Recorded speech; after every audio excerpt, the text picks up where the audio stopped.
Hello नमस्कार, स्वागत है आप सभी का हरियाणा के मुख्य समाचार की ताज़ा बुलेटिन में। इस वीडियो में जानेंगे हरियाणा की टॉप 10 फटाफट ताज़ा खबरें। जी हां, अगर आप हरियाणा के किसी भी जिले से इस वीडियो को देख रहे हैं तो वीडियो पर एक लाइक करते हुए वीडियो को शेयर ज़रूर क्या करें। शुरू करते हैं हरियाणा के मुख्य समाचार की पहली बड़ी खबर से। सीएम मनोहर लाल की दुबई यात्रा के दौरान पासपोर्ट भूलने के मामले में प्रोटोकॉल अफसर सस्पेंड। मुख्यमंत्री मनोहर लाल की हाल में दुबई यात्रा पर पासपोर्ट भूलने के मामले में उनके प्रोटोकॉल अफसर को सस्पेंड कर दिया गया है। प्रोटोकॉल अफसर सामल दास को ड्यूटी में लापरवाही बरतने पर सस्पेंड किया गया है।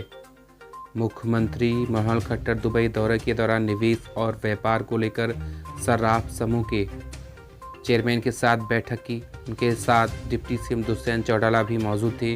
वहीं प्रमुख प्रधान सचिव डीएस ढेंगी, पीएसवी उमाशंकर भी मौजूद रहे हैं। हरियाणा के चरखी दादरी में 2 माह पहले जेल से बाहर आए युवक की हत्या, बाइक सवारों ने गोलियों से किया छलनी। चरखी दादरी के कासनी गांव में सोमवार को बाइक पर सवार होकर आए 3 युवकों ने एक युवक की गोलियां मारकर हत्या कर दी। मृतक की पहचान कासनी निवासी मोहित के रूप में हुई है। हत्याकांड के बाद एसपी दीपक गहलावत घटनास्थल पर पहुंचे और हत्यारों को पकड़ने के लिए क्षेत्र में सर्च अभियान चलाने का आदेश दिया। इस संबंध में हत्या का केस दर्ज भी किया गया है। 3 नवंबर को होगा आदमपुर विधानसभा सीट पर उपचुनाव। कुलदीप बिश्नोई के इस्तीफे से खाली हुई थी सीट। तो हरियाणा के आदमपुर में 3 नवंबर को उपचुनाव होगा। यह सीट भाजपा नेता कुलदीप बिश्नोई के इस्तीफे के बाद खाली हुई थी। कुलदीप ने चुनाव कांग्रेस की टिकट पर जीता था, लेकिन कुछ दिन पहले वे भाजपा में शामिल हो गए थे। इसके बाद उन्होंने विधायक पद से इस्तीफा दे दिया था। 3 नवंबर को वोट डाले जाएंगे, वहीं 6 नवंबर को मतगणना होगी। 14 अक्टूबर से नामांकन प्रक्रिया शुरू होगी। आदमपुर विधानसभा उपचुनाव की घोषणा से हरियाणा पंचायत चुनाव पर लग सकता है ग्रहण। तो हरियाणा में पहले कोरोना, फिर पिछड़ा वर्ग 1 को आरक्षण को लेकर 1.5 साल से टलते चले आ रहे पंचायती राज संस्थाओं के चुनावों पर अब आदमपुर विधानसभा क्षेत्र के उपचुनाव का ग्रहण लग सकता है। 3 नवंबर को आदमपुर उपचुनाव होना है, ऐसे में पूरी संभावना है इसके बाद ही पंचायत और जिला परिषद और ब्लॉक समितियों में चुनाव की प्रक्रिया शुरू होगी। हरियाणा में जलने लगी है पराली, सचिव पटवारी नंबरदार को नोटिस। तो लाख प्रयास और प्रोत्साहन के बाद भी करनाल जिले में फसल अवशेष जलाने के मामले शुरू हो चुके हैं। विभाग की ओर से करनाल में 3 जगहों पर फसल अवशेष जलाने की सूचना भेजी गई है। इसमें से एक लोकेशन गलत में, जबकि गांव रंबा और कुंजपुरा में फसल अवशेष जलाने की पुष्टि हुई है। संबंधित किसान पर जुर्माना लगाने के साथ संबंधित पटवारी, सचिव और नंबरदार को जिला प्रशासन की ओर से कारण बताओ नोटिस जारी किया गया है। कृषि एवं किसान कल्याण विभाग ने फसल अवशेष जलाने पर सख्त कार्रवाई की बात कही है। 200 साल पुरानी कैथल में दशहरा की परंपरा। 100 फुट के बनते थे रावण, कुंभकर्ण और मेघनाथ के पुतले। तो कैथल में 200 वर्षों से चली आ रही दशहरा उत्सव परंपरा अलग छाप बनाए हुए हैं। यहाँ कलाकारों और पुतलों के आकार भी काफ़ी बदला हुआ है। सामग्री एकत्रित करने में काफ़ी समय लगता था और मेहनत भी काफ़ी होती थी। दशहरा उत्सव समिति की ओर से इस बार रामलीला मैदान में 51 फीट ऊंचा रावण का पुतला दहन होगा। पहले रावण, कुंभकर्ण और मेघनाथ तीनों के करीब 100 फुट लंबे पुतलों का दहन होता था। नेशनल गेम्स 2022 में हरियाणा के वेट लिफ्टर दीपक लाठर ने नेशनल गेम्स में दिखाए दम, जीता गोल्ड। गुजरात में चल रहे नेशनल गेम्स में हरियाणा के खिलाड़ियों का दबदबा है।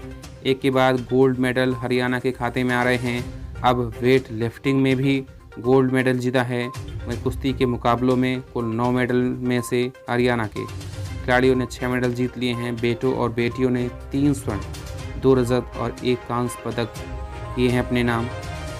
18 स्वर्ण पदकों के साथ प्रदेश के खिलाड़ी पदक तालिका में लगातार शीर्ष पर बने हुए हैं।